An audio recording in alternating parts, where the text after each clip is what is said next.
Inovações, cara. Tá aí uma coisa polêmica, né? O pessoal não entra muito num consenso. Fala aí, Arthur. Inovação é você inventar uma coisa nova? Não necessariamente, né? Pode ser também inventar uma maneira diferente de usar algo que já existe, né? Concordo com você, viu, Arthur? Segundo o pai dos burros, vulgo Google, inovar pode ser tornar algo novo, renovar ou restaurar.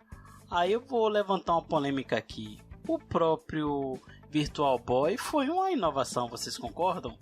Foi uma inovação. Vale lembrar que nem era tecnologia da Nintendo, né? Foi uma empresa que bateu nas portas de várias produtoras com a tecnologia. Eles tinham inventado nos anos 80, a Sega não quis, outras empresas não quiseram e a Nintendo comprou, né? Daí ela deu esse jeito de usar no Virtual Boy. Mas acho que ele tem mérito, assim, pelo risco que a Nintendo correu. A Nintendo sempre tentou colocar coisas diferentes no mercado, né? Tentou mesmo inovar, mesmo com algo sendo inventado por outra empresa. É como se fosse a moda, né? Às vezes possa ser que não seja uma coisa boa, mas como tá na moda é uma coisa que inovou. Ou seja, sinônimo de inovação não quer dizer que uma coisa deu certo, apesar de ela ter sido restaurada ou se tornar uma coisa nova. Você tem essa mesma percepção, Coelho?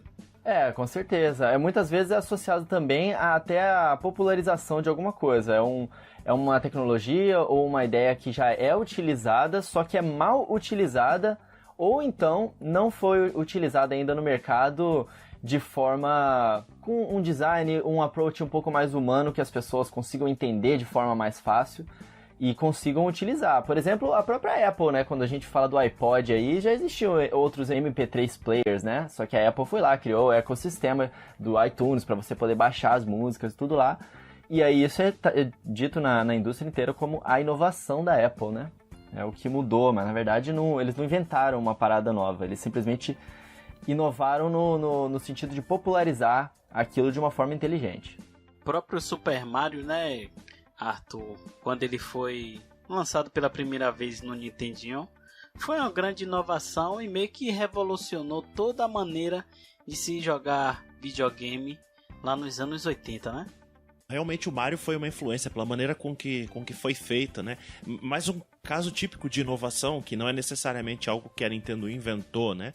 Ela aprimorou, levou para um nível assim nunca visto antes, né? E o Super Mario Bros. Se tornou influência por décadas, até hoje, na verdade. A gente tem influência dele aí em vários jogos indie e tudo.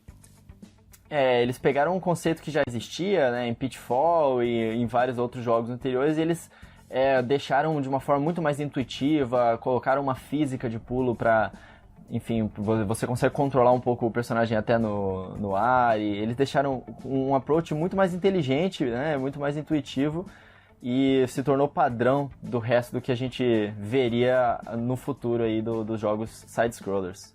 Então a gente estabelece aqui, né, que você inovar é tanto você criar, mas também alterar de forma inteligente, revolucionando um mercado ou um conceito, transformando, fazendo uma metamorfose. E a gente pode começar aqui o nosso cast sobre as inovações da Nintendo no mundo dos games. Então vambora? Simbora! Eu sou o Barril. Eu sou o Arthur. Eu sou o Coelho, e aqui no Coelho Cast a gente fala de Nintendo.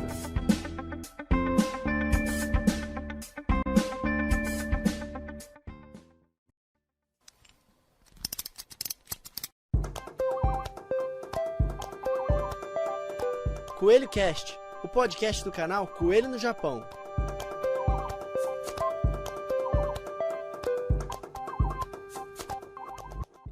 Olá, meus queridos amigos e amigas, sejam muito bem-vindos a mais uma edição do nosso Coelho Cast. Coelho Cast esse que agora você pode ouvir a versão em áudio lá nos nossos parceiros do Switch Brasil. Então, eu vou deixar um link na descrição para quem quiser ouvir a versão de áudio lá. Tem um linkzinho de todos os aplicativos que você pode usar, é Spotify, é Pocket Casts, é o Google Podcasts, é o iTunes, é tudo que você quiser. Tá lá no Switch Brasil, eles são a nova casa do Coelho Cast. Então, convido vocês para conhecer, aqui tem um post direitinho lá com a pauta do podcast, todos os links de referência que a gente utilizou. Então, eu vou deixar o link na descrição, deem uma olhadinha lá. E hoje a gente vai falar sobre a inovação, né, da Nintendo no mundo dos games, essa empresa que realmente revolucionou o mercado de games aí, e é muito importante, né, um mercado cíclico de consoles que lançam a cada tantos anos, é muito importante que haja mesmo essa inovação no mundo dos games em modo geral, não é não, Barrezeira? Com certeza, inovação que é um sinônimo de mudança, né? Possa ser que seja uma mudança boa ou ruim, porque uma coisa que é inovadora não quer dizer que seja uma coisa boa ou que agrade todo mundo. Associando isso à Nintendo, que é uma empresa que tem mais de 100 anos aí no mercado do mundo dos games, ao longo do tempo ela inovou bastante, né? Algumas coisas deram certas, outras nem tanto, coisas que a gente vai falar aqui nesse cast. Agora, inicialmente, né, a Nintendo que se introduziu aí no mundo dos games com Game Watch, vamos assim dizer, que foi o seu primeiro console portátil, ele trouxe uma inovação que até hoje é utilizado nos dias atuais, que é o D-pad. Ou seja, o que seria um controle de videogame hoje sem aquele D-pad ali, sem aquele controle direcional para a gente fazer algumas funções no jogo, hein, Arthur? É tão difícil imaginar o mundo sem o D-pad. Eu fico pensando no que as pessoas faziam antes. Tinha direcional de disco, né? Que era o direcional para você usar com o dedão, e era um disco. Então, assim, eu acho que eventualmente alguém ia acabar chegando no design do D-pad. Ia demorar um tanto. Mas, de fato, foi Nintendo, né? Gunpei Yokoi que chegou com esse design que virou padrão. Gostem ou não da Nintendo, as pessoas têm que aceitar. Virou padrão, surgiu com a Nintendo, né? No Game Watch.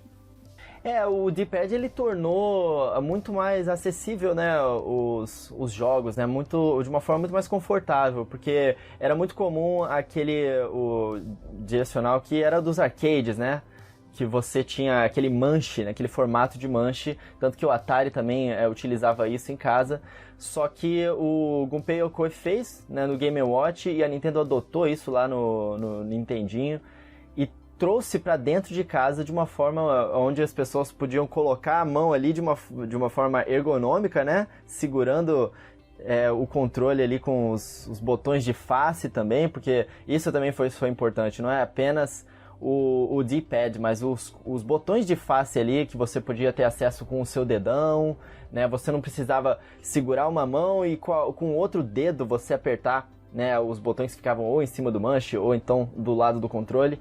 Você confortavelmente encaixava ali na sua mão, e é realmente uma experiência bem diferente, né? Com certeza, assim como o próprio save, né? Outra inovação que a Nintendo trouxe aí para o mundo dos games.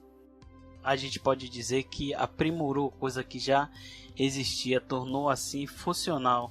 Se eu não me engano, Arthur, o primeiro jogo a ter o save foi o Zelda, não foi isso? Isso, da Nintendo foi o Zelda mesmo, o primeiro jogo. Com o Disk System do Famicom era possível fazer alterações tinha uma parte regravável no disco, então você podia armazenar os saves lá, né?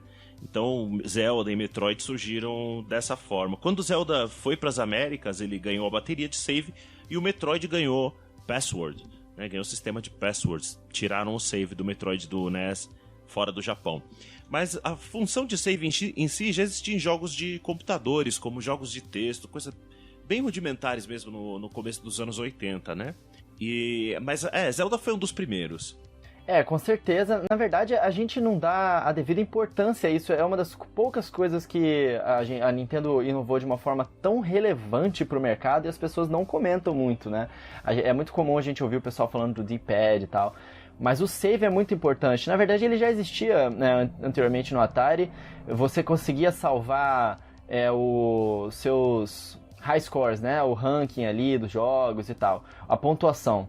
Só que não era uma questão de você salvar o seu progresso, né? Isso realmente veio do PC, e a Nintendo encontrou uma forma de colocar isso no cartucho através da bateria, como você falou, né? Você conseguia ter um backup ali de energia do chipzinho do cartucho com uma bateria para ajudar ele a armazenar aquela informação do seu progresso, e isso popularizou, né? Assim, revolucionou o mercado também, né?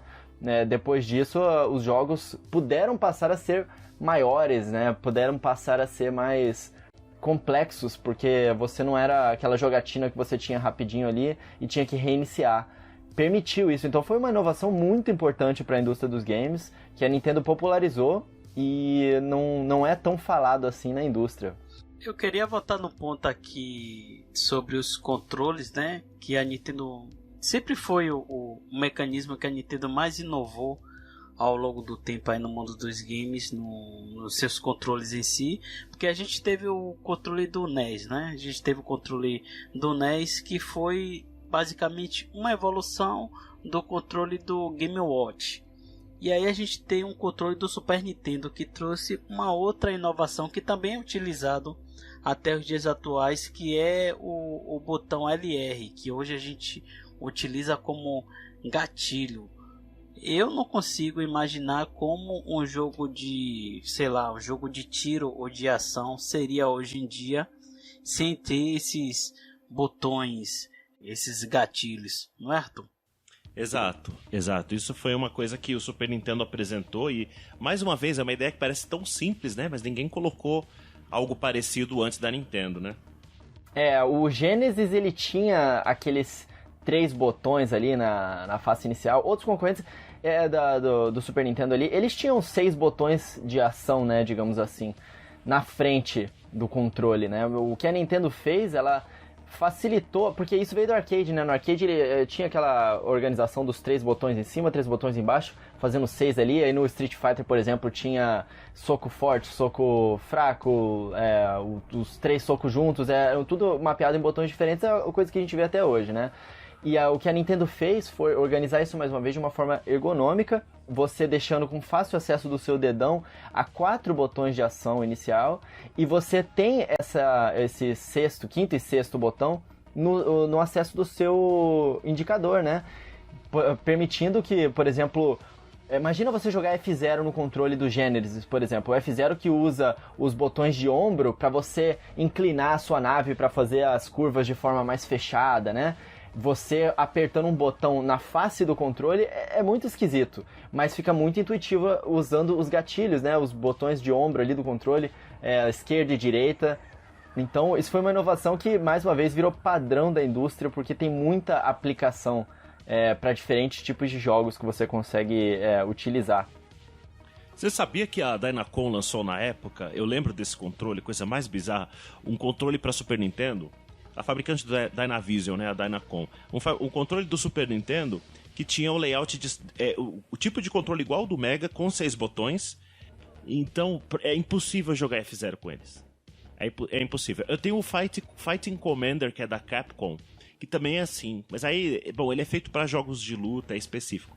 Agora, da Dynacon, eu tenho dó de quem ganhou aquele controle, cara, porque, nossa, pra F0 não dá e pra outros jogos, ok.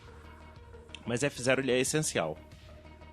Na verdade, nos anos 80 houveram diversas inovações que a gente pode chamar de bugigangas também, que são acessórios, né?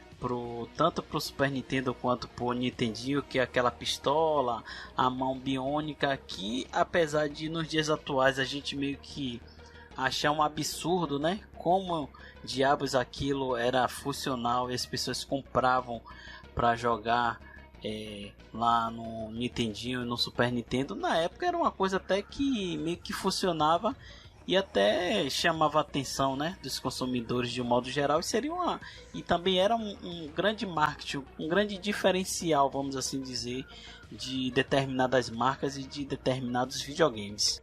As pessoas usavam isso como forma de um gimmick para você vender, né? Inventava uma bugiganga nova, colocava lá no videogame, as pessoas compravam pela curiosidade, não necessariamente porque era realmente bom, né? A gente vê as inovações da Nintendo que passaram no teste do tempo, que estão aí até hoje, porque foram inovações genuínas, que popularizaram, são coisas que realmente são úteis, as pessoas gostaram e virou padrão de indústria. Essa que é a questão interessante, a contribuição da Nintendo aí para a indústria dos games. Muitas coisas que ela popularizou viraram de fato padrão, né? E muitas delas vieram no Nintendo 64, que foi um monstro de console para trazer inovação, não foi não, Arthur? Exato. Eu sou partidário do Nintendo 64, eu sou suspeito pra falar, mas é fato, né? Primeiro, em termos de software, que o Mario 64 chegou assim mostrando uma coisa que ninguém tinha visto antes, a liberdade no jogo 3D, o 3D fazendo sentido pela primeira vez, funcionando bem, né? Que antes a gente tinha uma jogabilidade muito limitada com cenários 3D, parece que ninguém tinha ainda acertado. Então o Mario 64 foi o primeiro grande passo nisso e ele estabeleceu muitos padrões na indústria. Depois teve Ocarina of Time, por exemplo, com o Z-Targeting também, né? Que é a mira Z para você poder acertar inimigos no espaço 3D. Tinha coisas parecidas com o sistema de trava de mira em outros jogos, mas não era igual ao Z-Targeting do Ocarina of Time. No quesito hardware também, o controle analógico, antes que alguém venha e diga, mas se o console lá no final dos anos 70, o Vectrex que tinha analógico, realmente existia o analógico, mas não era padrão na indústria, não virou padrão na indústria, não foi implementado da mesma forma que a Nintendo fez, né? Então a Nintendo chegar em 1996 e falar assim, o principal direcional do nosso controle vai ser esse, e aí puxar a indústria inteira para isso foi um feito. Esse foi o feito da Nintendo. Ninguém nem lembrava mais do analógico do Vectrex. E também a entrada, né, para 4 controles no console. Isso durou até os consoles passarem a vir sem fio, né, de fábrica. Porque o Dreamcast, por exemplo, já tinha 4 entradas também. O GameCube também veio com 4 entradas. Tudo bem, o PS2 não, né? Mas é algo que a Nintendo, então, redefiniu nos consoles também. Existia o multitap, mas ela colocou esse foco do multiplayer local com 4 jogadores, que era uma das principais características do Nintendo 64. E teve, claro, o Rumble Pack, né? O Rumble Pack que também se tornou padrão na indústria. Hoje os controles têm todos sistema de vibração, o Switch tem um Rumble HD, tudo isso veio do Star Fox 64. Eu ouso a dizer que o Nintendo 64, pelo menos na minha opinião, foi o console que a Nintendo mais inovou e mais acertou com suas inovações. Eu vou só listar aqui rapidinho algumas coisas. A alavanca analógica, né, o controle analógico, como o próprio Arthur falou. A questão assim dos jogos 3D que viraram tendência e que moldaram a indústria dos anos 90 e se tornou tendência até hoje. Se a gente for pegar o Ocarina of Time, o conceito de mundo aberto, o Super Mario 64, também o próprio 007, o GoldenEye, que meio que intensificou a questão dos jogos multiplayer em um console de mesa, né? A questão do Rumble Pack, não sei se vocês lembram, tinha aquele acessório do Nintendo 64 que fazia o controle tremer. Depois que a Nintendo lançou esse acessório, depois de um tempo a Sony mudou o seu controle e colocou um DualShock. Então assim, para mim o Nintendo 64, eu não sei quanto a vocês, foi o console que a Nintendo mais criou inovações que se tornaram tendência na época e que nos dias atuais a gente pode ver alguns resquícios dessas inovações. O que é que vocês acham? Tem uma coisa que eu esqueci de mencionar aqui no 64, é o seguinte, eu lembro que em 95 eu vi o Virtual Boy e eu vi que ele tinha 2 direcionais. Isso daí foi, sabe aquele negócio que explode sua mente, não faz sentido. E como eu não experimentei o Virtual Boy, eu só fiquei com aquilo na cabeça. Mas pra que 2 direcionais? Aí, jogando Mario, eu vi, poxa, controla a câmera, que legal. Essa é uma ideia boa. Daí a Sony veio com 2 analógicos, e hoje em dia o padrão é todo console ter 2 analógicos, né? Dois direcionais, né? Então também surgiu com a Nintendo essa ideia de 2 direcionais. O Nintendo 64 ele contribuiu muito com o botão que era literalmente o botão C, que era para botão de câmera mesmo, né? Eles colocaram realmente botões, eles não colocaram analógico, mas essa é a grande questão. Os jogos 3D já existiam anteriormente, mas o que a Nintendo fez pelos jogos 3D foi muito mais uma questão de design, né?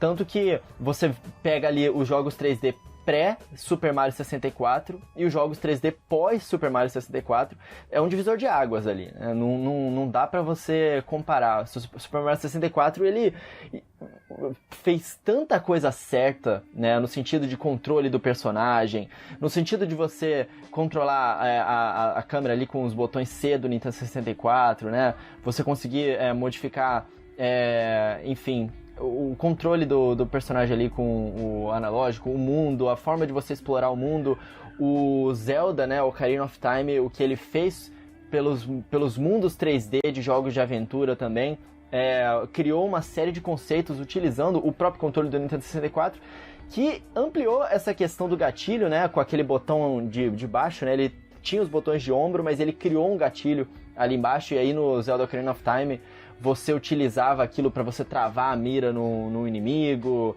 Então, é toda uma questão de design, de como você deixar um mundo 3D de uma forma muito mais fácil e intuitiva de explorar. É a grande contribuição, né, da Nintendo com o Nintendo 64 aí para a indústria dos games, além desses outros que a gente citou, né?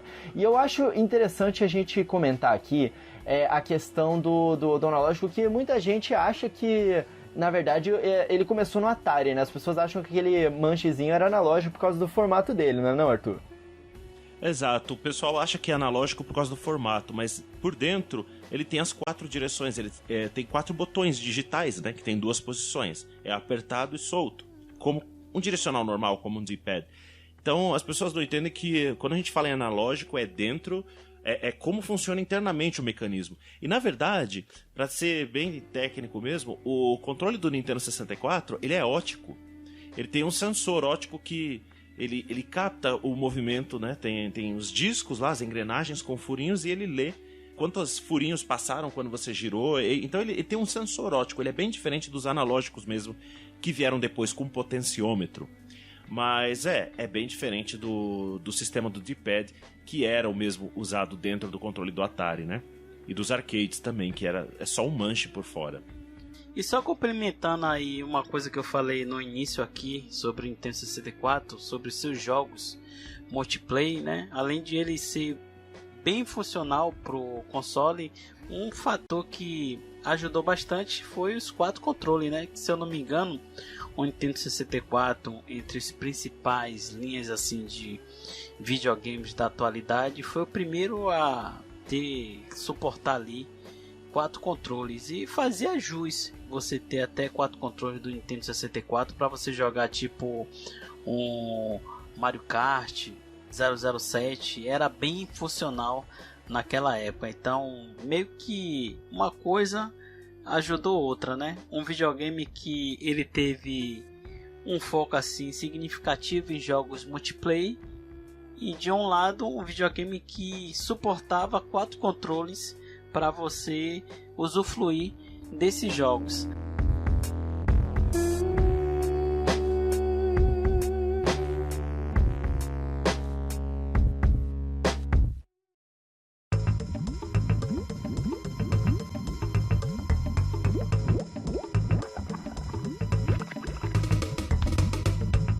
Agora, falando sobre inovações de um modo geral agora, a gente não pode deixar de destacar aqui nesse Coelho Cast os consoles portáteis da Nintendo. Quando eu falo consoles portáteis, eu falo no plural, porque desde o Game Watch a Nintendo sempre se tornou pioneira e líder de mercado, e não dá para negar que desde o Game Watch, o Game Boy Advance, o próprio DS e até mesmo o 3DS, o que não faltaram foram inovações, né, Arthur?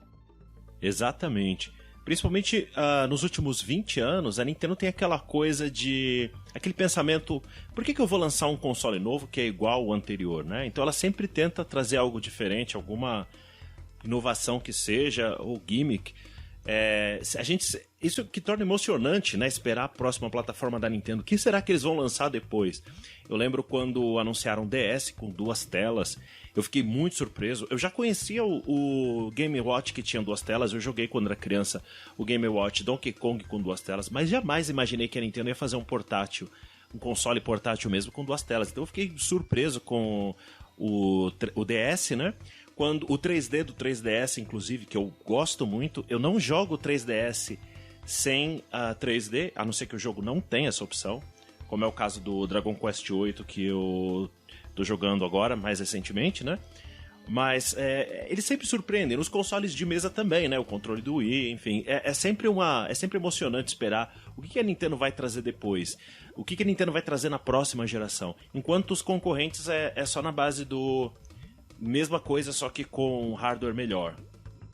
É verdade, isso que você falou é muito legal mesmo. A gente sempre fica pensando o que é que eles vão inventar dessa vez, né, cara? Não é uma questão de potência gráfica, potência dos chips mesmo. Realmente isso é bem legal. E sobre os portáteis, o próprio conceito de portátil, né? Assim, a gente para pra pensar, antes do Game Boy entrar na jogada ali, existiam, sim, videogames portáteis, mas a maioria deles eram umas bugigangas eletrônicas bem primitivas, né? O próprio Game & Watch, ele era calculadora modificada, né? Que ele rodava um jogo só e...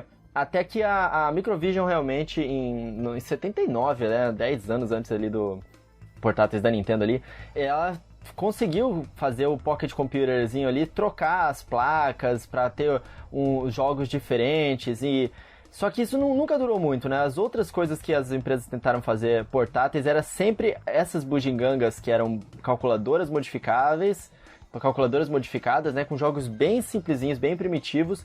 Você podia até trocar de jogo, só que a Nintendo ela mudou a questão quando ela colocou o Game Boy no mercado, né? O Game Boy era um próprio videogame, era um Nintendinho ali com um cartuchinho mesmo, bonitinho, que você vendia nas lojas igual um produto novo e tal, e que as pessoas podiam levar para casa e jogar durante 15 horas. Aí sim, realmente isso popularizou e criou-se um mercado de videogame portátil, né? Porque antes era um brinquedo que você comprava ali, aí criou-se esse mercado de videogame portátil.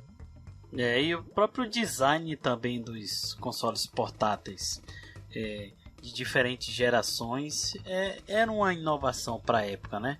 Tanto que se você pegar o Game Boy Advance e pegar o Game Boy Color e o Game Boy clássico, dá para ver nitidamente ali a diferença em termos de ergonomia, vamos assim dizer. Aí você pega o DS, que é até bem parecido com o 3DS, mas eles são totalmente diferentes desses consoles que eu citei anteriormente. E outra inovação assim que eu tinha falado isso até no cast anterior, né, na 20ª edição do Coelho Cast, que eu fiquei assim, deu um nó na minha mente, eu fiquei sem entender e não consegui compreender os 5 primeiros minutos quando eu vi o controle do Nintendo Wii. Eu não sei vocês, mas se eu voltasse no tempo e revesse novamente pela primeira vez o controle do Nintendo Wii, eu ficaria de cara, porque é praticamente um controle remoto. E quem em sã consciência iria imaginar que a gente teria um controle remoto com um controle de videogame e de maneira assim funcional? Eu lembro da sensação que esse controle causava na loja. Eu trabalhava na FNAC na época, né? E realmente a gente estava falando dos acertos da Nintendo no cast anterior. E é isso, cara. Atraía uma roda enorme de pessoas que jamais teriam interesse em olhar a área de videogames, né? Então, vinham umas crianças lá, tio, posso jogar? Pode. Logo que abria a loja, e aí ficava aquela roda de pessoas, todo mundo querendo experimentar. O Wii era um produto que se vendia muito, muito facilmente. E eu até digo que o Wii Sports é tão importante quanto o próprio Wii, né? Porque, na verdade, as pessoas compravam o Wii Sports e o console vinha junto. Essa é a ideia. As pessoas gostavam do Wii Sports e da maneira com que ele era controlado. Mas eu acho que foi uma estratégia que a Nintendo tentou para popularizar as franquias dela. Em termos de inovação, deu muito certo. Foi usado, inclusive, para fins médicos, né? De fisioterapia. E naquele momento também inspirou as outras empresas a tentar algo parecido, né? No caso da Sony foi algo muito parecido. No caso da Microsoft foi o Kinect. O Wii foi sinistro, cara. É impressionante o tanto que a Nintendo ela teve um pensamento diferente com o Wii, cara. Como o Barril falou, quem imaginaria que uma empresa de videogame que é voltada, né, para o público hardcore, molequinho de óculos ali, jogando na sala escura com a tela na frente, né? Aquela imagem que sempre o gamer teve desde os anos 90 ali, desde os anos 80. E a Nintendo ela vai lá e coloca um videogame que o controle principal dele parece um controle remoto. Só a Nintendo pra vir com essa ideia maluca e as pessoas, adoraram, né? O esportes e tudo mais é muito importante, mas o controle do Wii, ele era incrível, cara. Se você parar pra pensar, ele tinha um speakerzinho que eu achava muito legal no No More Heroes, que tocava, a mulherzinha lá, a secretária, te ligava pra te passar a próxima missão e tocava no próprio controle, né? O barulhinho do seu celular tocando no jogo, tocava no seu controle, você levava o seu controle até o seu ouvido e ouvia a missão, cara. A mulher te passava a missão. Pô, é muito legal isso, cara. E nos jogos, por exemplo, Zelda Skyward Sword ali, o barulho da espada, ele saía do seu controle, né? Tchim, tchim. Então o Wii, ele tinha umas coisas muito legais, e não só o controle do movimento em si, mas a mira dele, né? Aquela mira ótica, alta velocidade, alta precisão, né? Pra quem não sabe, aquela coisa preta que tem na frente do controle do Wii é uma câmera super precisa, infravermelha, né, que reconhece pontos brancos. Então, uma coisa que muita gente não sabe, né, o pessoal que é mais leigo, eles achavam que o que calculava o movimento do controle era aquela barra de sensor que ficava embaixo ou em cima da televisão. Mas, na verdade, aquilo nada mais é do que luz. São os LEDzinhos que a câmera que tinha no controle do Wii reconhecia para saber como é que estava a movimentação, né? Então, isso permitiu com que os jogos de light gun se transformassem e voltassem para o mercado, né? Tinham vários jogos de tiro, né? De você apontar para a televisão e atirar no Wii, que era uma coisa que estava em decadência, né? Não era tão popular. Até mesmo o Call of Duty, né? O de Wii, ele tinha um modo inteiramente feito para você jogar dessa forma. Eu lembro que eu queria mostrar pro meu avô, e aí, nossa, o tanto de acessório de arminha que não vendeu no Wii por causa disso. O Wii tinha muita coisa incrível. Até essa coisa do sensor de movimento e do Wii ele ser conectado de forma Bluetooth, né, no videogame, ele também era conectado de forma muito fácil no computador. Então tinha muita forma de você hackear, né? Eu lembro que na época eu utilizei uma parada que chamava, acho que era Wii Flash, que era basicamente um programinha que ele reconhecia os dados que vinham do controle do Wii, passavam para o computador e você conseguia controlar isso via código, né, para fazer aplicaçõezinhas em Flash. Então eu fiz um joguinho na época para faculdade, coloquei a cara dos meus amigos lá, e o objetivo era você... isso era na faculdade, né, então você competia pela vaga de cada uma das matérias. O objetivo era você eliminar os seus colegas para você conseguir a vaga na matéria que você queria entrar, então atirando na tela, né. Então, tinha muita coisa legal que dava pra fazer ali com o controle do Wii que eles fizeram na época, cara. Foi uma parada que não só revolucionou na questão de você trazer um controle de movimento pro mercado, mas ele deu uma refrescada na própria criatividade da indústria, né? Ele mostrou ali que pra indústria que, caramba, gente, dá pra gente criar umas coisas malucas, divertidas e diferentes, e as pessoas gostam disso. Então, foi um refresco até mesmo para a criatividade das pessoas que fazem os games e fazem os consoles.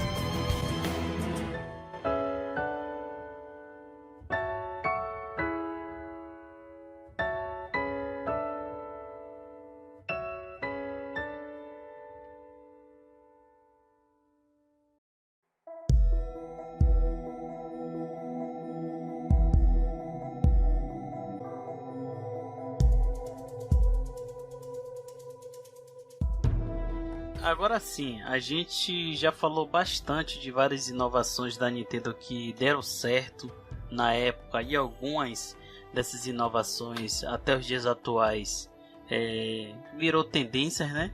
Agora a Nintendo também, como uma empresa que arriscou bastante em várias inovações, falhou em algumas. Vou citar só alguns exemplos aqui. O Virtual Boy, que foi um console que utilizava o tripé e vendeu aproximadamente 1 milhão de unidades. Tivemos o Gamepad, que contribuiu ali para o fracasso comercial do Wii U. E tivemos o 3D do Nintendo 3DS, que a Nintendo chegou a um ponto ali de ter que tirar o 3D, porque Eu não sei se a Nintendo chegou a falar isso, né? Mas eu sei que o 3D foi retirado do 3DS porque incomodava algumas crianças e também deixava o custo do console portátil caro. Arthur, dessas 3 lá, tragédia de Medellín, tirando o Virtual Boy, é claro que infelizmente custou o emprego e também a vida do Gunpei Yokoi, entre o Gamepad e o 3D do 3DS, para você qual foi a inovação que mais fracassou na Nintendo? Com certeza foi o Gamepad do Wii U, até porque a Nintendo, o grande problema aí no Gamepad foi a execução, a maneira com que a Nintendo fez as coisas, que você tinha que obrigação de usar o Gamepad para entrar no settings do aparelho, nas configurações, né? Ou você liga o console e o Gamepad liga sozinho, mesmo quando você não quer usar. E a execução é o problema, né? Mas no uso em si, poxa, eu achava muito legal, cara, jogar, por exemplo, Xenoblade X e ter o mapa numa tela e não precisa ficar entrando em menu para olhar mapa, sabe? Ou no Wind Waker, por exemplo, que era muito mais prático você ter sempre ali à mão os itens, né? Para você equipar com muito mais facilidade. Então eu gostava do gameplay em 2 telas do Gamepad. Era uma extensão do que a gente viu no DS, só que pra TV. O problema é que realmente foi mal executado, na minha opinião. E o 3D do 3DS eu adoro. Eu acho que... Eu entendo que encareceu o produto, fez com que ele não vendesse tão bem, mas eu gosto muito do 3D. Eu sabia que tem, inclusive, um aplicativo de $99 na eShop do 3DS? Ué, mas e o que esse aplicativo faz? É um aplicativo de $99 para uso médico, para oftalmologista. Ele substitui equipamentos que custam $500. Então essa é a justificativa para o preço dele ser $99. E então é usado para teste de visão em crianças. Então, quer dizer, na verdade ele não é tão ruim assim quanto as pessoas pensavam. A Nintendo, é lógico que ela tem que lançar um alerta, evitar usar em crianças abaixo de 6 anos, eles têm essa preocupação. Mas de fato hoje existe, eu estava vendo um vídeo sobre isso. Eu esqueci o nome agora do aplicativo. Mas ele é só isso, é só um aplicativo médico e tá lá na eShop do 3DS por $99. $99,99, né? $100. Essa questão do 3D, a gente tá aqui falando que as pessoas não sabiam que o Wii tinha o controle de movimento no próprio controle. Eles achavam que era a barra de sensor embaixo da TV. Agora, você imagina essas mesmas pessoas leigas lendo bem grande na cara delas ali de que o videogame portátil que eles querem comprar pro filho deles pode danificar o olho da criança. Então, assim, muita gente deixou de comprar o 3DS por causa disso, né? Não entende, tem medo. Então a Nintendo ela foi mesmo forçada a tirar o 3D porque o próprio 3D estava tirando o potencial de vendas do 3DS em si, né? E foi com uma coisa que ela não fez com o Gamepad, porque eu acho que ela entendeu rapidamente ali que o Wii U ele não iria decolar com o tempo, ela tentou de tudo para fazer o Wii U decolar. E o 3DS ela precisava fazer decolar porque era isso que era o que estava trazendo dinheiro para a empresa na época, né? Porque muita gente pediu para a Nintendo tirar o Gamepad e fazer igual a Microsoft fez ali de tirar o Kinect do Xbox One para poder vender mais barato. Tirar o Gamepad, né, vender mais barato, porque muitos jogos já não estavam mais utilizando o Gamepad. Mas o Gamepad ele era integral até pro próprio sistema operacional do Wii U ali, então era muito complicado a Nintendo fazer uma coisa dessa, né? Eles preferiam deixar pra fazer isso na próxima geração que veio. E o Virtual Boy, simplesmente a Nintendo ela tenta esconder o Virtual Boy, né? Acho que não foi nenhum produto que teve uma penetração tão grande assim de mercado pra gente poder criticar como falha, assim, né? Então, acho que realmente talvez tenha sido mesmo o Gamepad.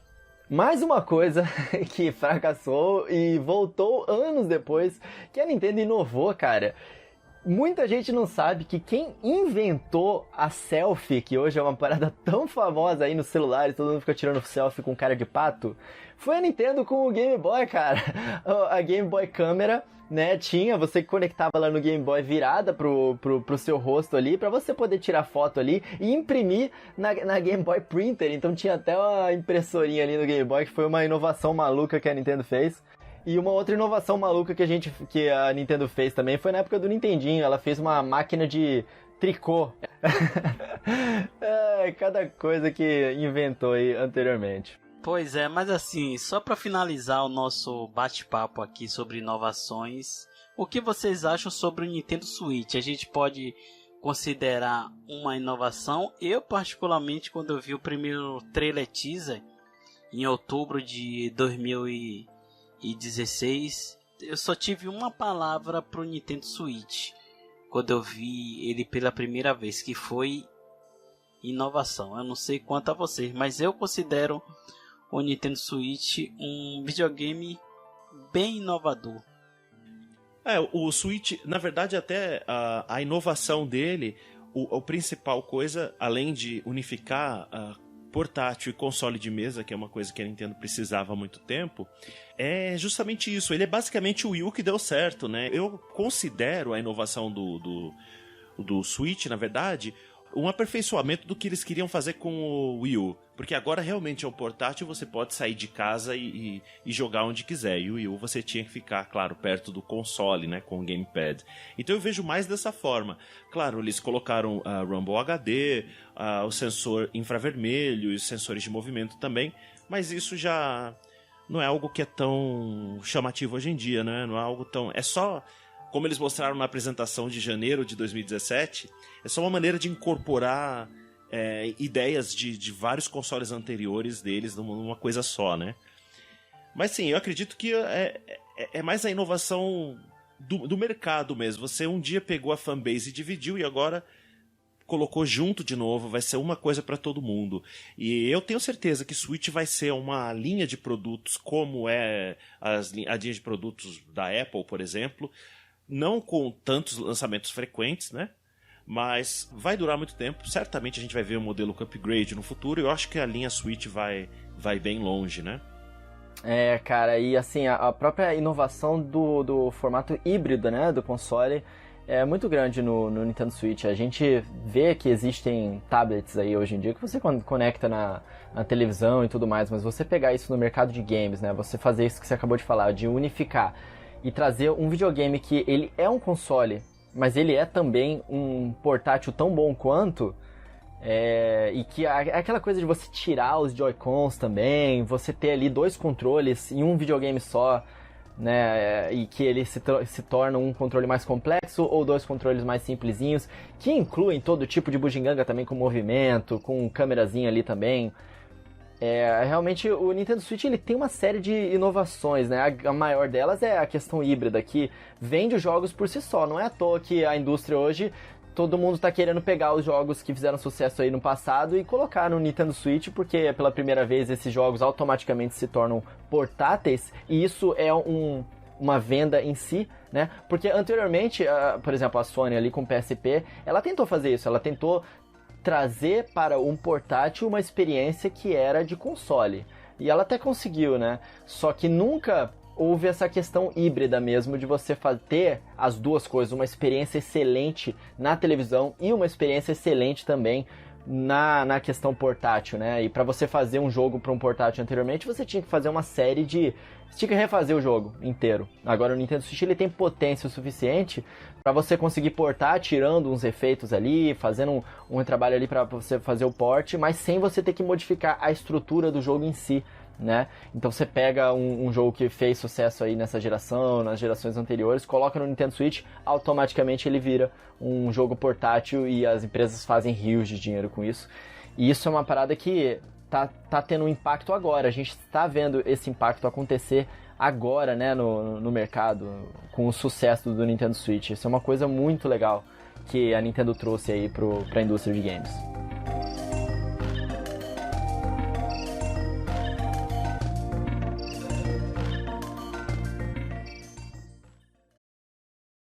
And you don't seem to understand.